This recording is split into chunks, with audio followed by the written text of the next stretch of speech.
DHCP. Di ba, ang output lang naman natin sa COC3 is mag-install ng mga rules ng DNS, ADTS, tapos yung redirection, ano ba, file blocking, DHCP, DHCP, tsaka printer. Okay. So, di ba nag-end tayo sa DHCP? Dito kasi sa DHCP, meron siyang konting, may pagka, hindi naman sa nagbibigay kasi yung assessor ng twisting regarding dito. Lagi yung tatanda expect the unexpected talaga pagdating sa assessment. May mga part na ipapagawa sila na parang iiano lang kayo, iti-twist nila yung yung ginagawa. Dapat maging kayo doon. Ready kayo sa part na yun. Tapos, dito sa DHCP, kung mapapansin nyo, di ba, nung COC2, may DHCP tayo dito, kay access point, kay router. Kumbaga si client kasi, ang nagbibigay ng IP address niya, si router. Ngayon, pagpasok kasi dito sa COC3, meron din tayong DHCP. Okay? So, dapat itong DHCP ni server, ang gagana dyan, ang magbibigay naman ng IP address doon. So, yung sinet natin dito na DHCP, dapat, yun ang iba to nun na IP address. Doon sa kabila. So, naggawa ko dito ng DHCP at ang ginawa kong range niya, is yan, 25 to 50. 0.25 to 50 ang ginawa ko. Ayan. Sa inyo kasi ang kinasanayan yung ginagamit ay 100 tsaka 200. Ibahin nyo naman. Pwede nyo namang ibahin yun. No? Kahit dito sa mga IP. So, ang ginamit ko, 25 to 50. Dapat itong IP address na to, ito, lalabas doon.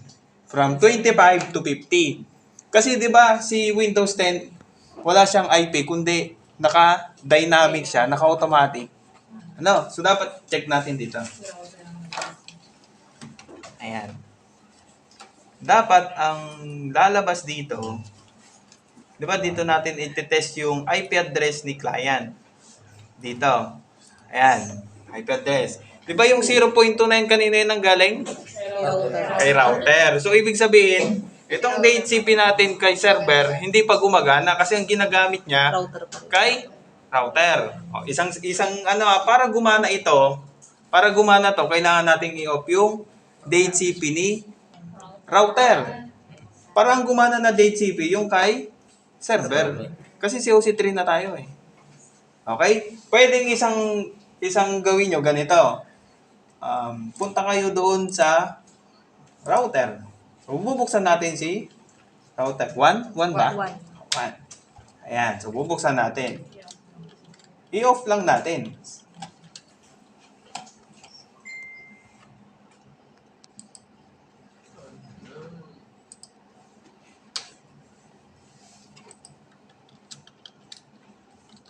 Ayan. So, DHCP, then ito, disable natin. Disable natin, then save. Di ba si access point, dinidisable natin? Para ang di ba sa COC2, dinidisable natin yung access point, yung DHCP niya, para ang gumana, DHCP ni router. Ngayon, ipatayin natin silang dalawa, para ang gumana naman, yung kay server. Okay? So, yan. Dinisable ko na. Ayan. And close natin. Ayan. Then, syempre, tetest na ulit natin dito. Ayan. Syempre, pag ginanyan mo, hindi pa yan agad-agad magti-take effect. Kailangan natin siyang... Hindi. Daanin nyo na sa ganito. Disable tsaka enable. Ayan. Hindi. Kapag hindi gumana kasi sa enable-disable, gamitan nyo ng release and renew. Yun ang final nyo Pag hindi pa rin gumana doon, restart nyo. Ganon. Pag hindi pa rin. Hindi, gagana na yun, siyempre.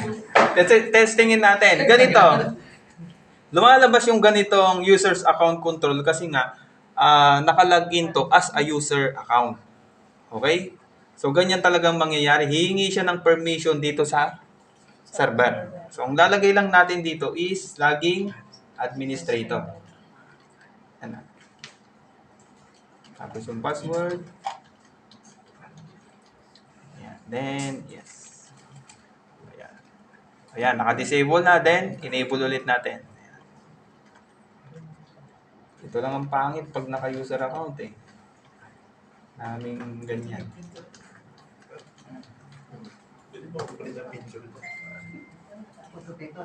Ayan, identifying na ulit siya. So, dapat ang maging IP address nito, yung galing dito sa range na to. Para ito na yung, para matest natin na gumagana to. Ito kasi yung nangyari doon sa first batch, hindi nila na-analyze yung ganitong scenario. Hindi sila nagbibigay ng headset, kaya ikaw talaga magbibigay ng. Yes. Ikaw naman maglalagay, magsiset niya. Kailang natin, identifying pa. Kaya, wala pa. Identifying pa. Dito, tignan niyo yung connection niya. Hindi ko pa naipakita sa inyo kung paano siya i-test. Diba? Pero yung redirection, file blocking, di ba? Meron naman eh. O yan. So, dapat i-ano natin dito i-test ulit natin, status. O ito, hindi pa rin nababago. Dapat mabago to. Release. O ngayon, hindi pa rin siya nababago. Gagamitan na natin siya ng CMD. O, isang way yun enable, disable, hindi siya napalitan. Ang gumagana yun, nandun pa rin. So, gamitan na natin siya ng CMD. Yung release and renew. Lang, lalabas lang talaga yung ganito. Tapos, IP config / release. Ayan. Then, renew. Ulit natin.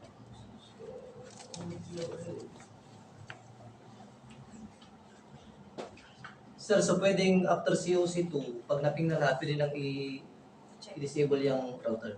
Huwag muna. Kasi kapag dinisable mo yung DHCP, edi nawalan ng IP address to.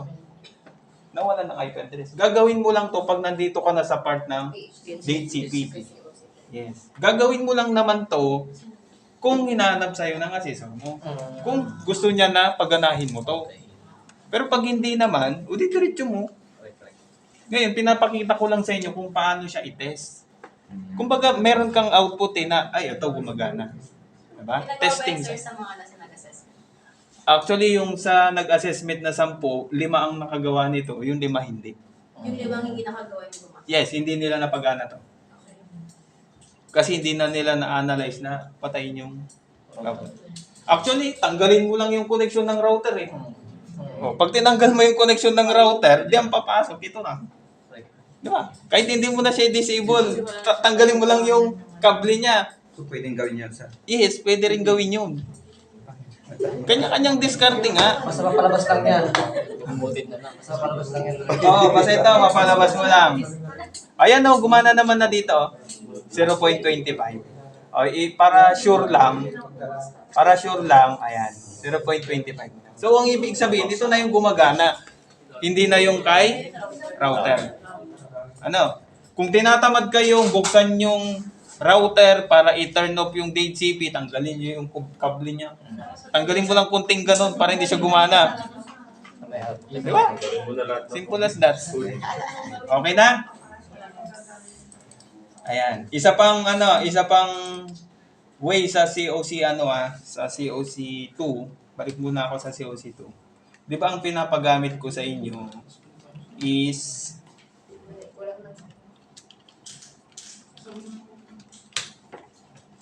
para lang kayo magkaroon kayo ng idea. 'Di ba ang pinapagamit ko sa inyo ay DHCP address reservation. Pwede nyo namang gamitin tong DHCP mismo itself. Ito, pwede nyo namang gamitin to. Ang difference lang kasi nito, meron siyang range. Ibig sabihin, hindi mo ma-allocate dyan kung alin yung magiging IP niya. Kasi mag-i-start lagi siya dito. For example, gusto mo yung client mo is, ang IP niya is, ano ba yung IP niya kanina? 2. Diba? Kunyari, 2 ang gusto mo pero hindi ka nagagamit ng reservation para hindi ka na nga IP config, release, and renew para automatic na yan ang ibibigay niya. Pwede mo itong i-configure as 2. Ang starting niya 2, tapos ang ending niya 2 din. Parang ibigay niya si 2 lang. Di ba? Tinitignan ng accessory yan, sir. Hindi, kasi ang titingnan niya dito. Okay. Pwede mo rin itong gamitin yung style na ganito. Di ba? Yes, actually mas madali talaga to. Kasi hindi ka napupunta dito para kopyahin yung MAC address. Di ba? Kasi may minura ko muna, sir. Hindi naman ano lang to, ang tawag dito, backup lang. Pero okay din naman kasi yung dito sa address reservation. Okay din. Okay din naman to. Hindi naman sisitahin ng assessor mo yung IP address na gagamitin mo. For example, si router mo 1, tapos si access point 2, si server 3, tapos si client mo 10, 11, 12, okay lang yun. Basta mayroon siyang sariling IP address na hindi mo inilagay dyan na manual. Kumbaga naka-automatic siya. So pwede mo i-configure dito. Okay na? Yan, sinabi ko lang yan para may idea kayo. Ibang alternative way. Di ba? Sakali lang. Oh, 'di ba? Meron na tayong option na kapag hindi gumana sa automatic ito, 'di ba? Pwede niyo na mag-manual. 'Di ba? Kanya-kanyang diskarte din. Pag hindi na check ng assessor niyo na naka-manual 'yan, di ayos. Pasok, 'di ba? Ganun lang 'yun. Kaso pag na-check niya, o di 'yun, i-automatic mo. Next na tayo, yung pinakamadaling topic natin, printer. Una, siyempre kailangan natin ng printer. Actual na printer po Final output natin to sa COC 3, printer. So dapat yung printer naka-on. Marunong naman yata kayo mag-on ng printer. Baka hindi Hindi, ito na yung printer na gagamitin natin sa assessment. Si printer, ito, nakakonect kay server. Tandaan nyo kay server hindi pwede kay client, kay server. Sa harap o sa likod, okay lang. Okay na? May lalabas na ganyan, no? Yung nasa ilalim. Nawala. O, pag lagay mo ng ganyan, window R, punta ka sa control or control panel. Sino-shortcut ko lang. Ba? Ay no, control. Kung gusto mo, di control panel. Ayan, control. O, enter. O, ito na yung control panel. Tapos, hanapin mo yung printer. Ito, view, device, and printers. Sorry ma'am. Itapon. Ay, sorry. Ito ma'am. View, device, and printers. Dito ma'am.